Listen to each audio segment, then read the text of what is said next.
Welcome back to the Dark Reading News Desk, coming to you live from Black Hat USA. It's Terry Sweeney again, and my next guest is founder and CEO of KnowBe4, Mr. Stu Sjouwerman. Stu, you're no stranger to this desk. Thanks so much for coming back. Great to be here. Good to see you.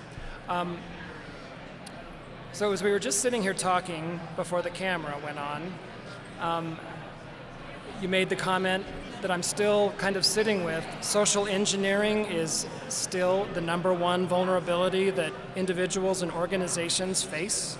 How can this be? Well, bad guys are business people too, and their time is money, unfortunately, just as for us. So they go for their fastest hack possible, which happens to be a human. Social engineering, if you can spend 3 minutes to hack a human, of course they're going to do that compared to spending weeks finding vulnerability in software or hardware. Is there any data that suggests that data gleaned from live humans is somehow better, richer, more sophisticated than like what they might find if they're just trolling databases and servers out there unprotected? You know, you really have to look at the attack chain or the kill chain, however you call that. The bad guys need to get into the network to begin with, and getting in the network, they use social engineering to manipulate a high-risk employee and get in their workstation, which they then use for a lateral attack. So it's practically always a human that is the weak link to begin with.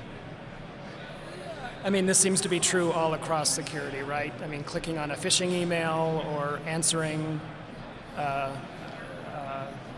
social engineering call, or these kinds of things. Answering a call from tech support, right, which says, hey, we need to get in your workstation, please, what's your password? Right. That is just a good example of a social engineering attack.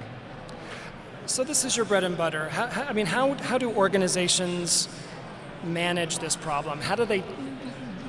What's effective in terms of training people to be smarter about this stuff? Good question.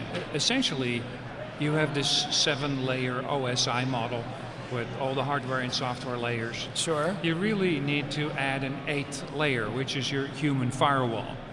And so everything you're currently doing is you should keep on doing and make sure that your defense in depth is as well developed as possible. Make the job of the hacker as hard as possible, but you also really need to have your human firewall in place and as strong as possible. We see roughly, if you just look at the amount of malicious email that makes it through all the filters and winds up in the end user's inbox, is about 10%. So every employee gets a few phishing emails per week. Those are the ones that make it through.